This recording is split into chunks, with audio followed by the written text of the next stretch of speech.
दारिद्र्यदहन शिवस्तोत्रम् विश्वेश्वराय नरकार्णवतारणाय कर्णामृताय शशिशेखरधारणाय कर्पूरकान्तिधवलाय जटाधराय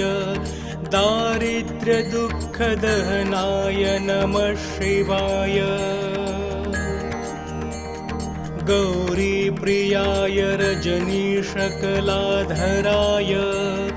कालान्तकाय भुजङ्गाधिपकङ्कणाय गङ्गाधराय गजराजविमर्दनाय दारिद्र्यदुःखदहनाय नमः शिवाय भक्तिप्रियाय भवरोगभयापहाय उग्राय दुर्गभवसागरतारणाय ज्योतिर्मयाय गुणनामसुनृत्यकाय दारिद्र्यदुःखदहनाय नमः शिवाय चर्मम्बराय शवभस्मविलेपनाय भालेक्षणाय मणिकुण्डलमण्डिताय मञ्जीरपादयुगलाय जटाधराय दारिद्र्यदुःखदहनाय नमः शिवाय पञ्चाननाय फणिराजविभूषणाय हेमांशुकाय भुवनत्रयमण्डिताय आनन्दभूमिवरदाय तमोयाय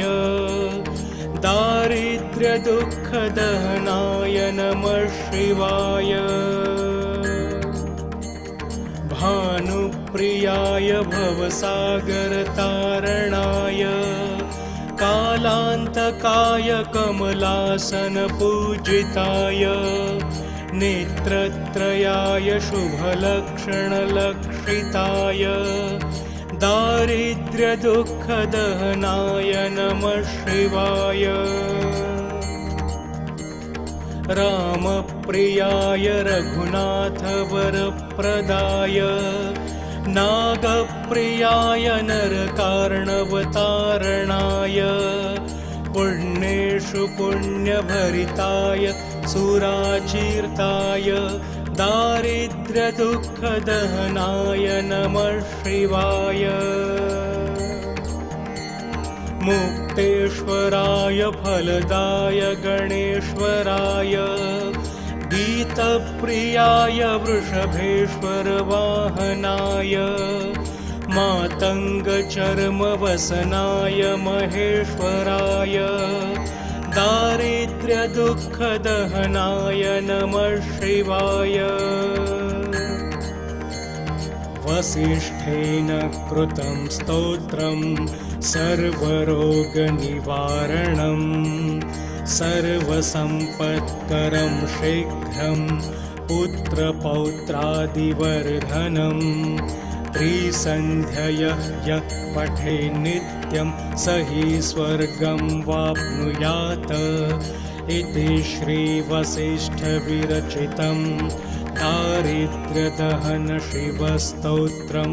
सम्पूर्णम्।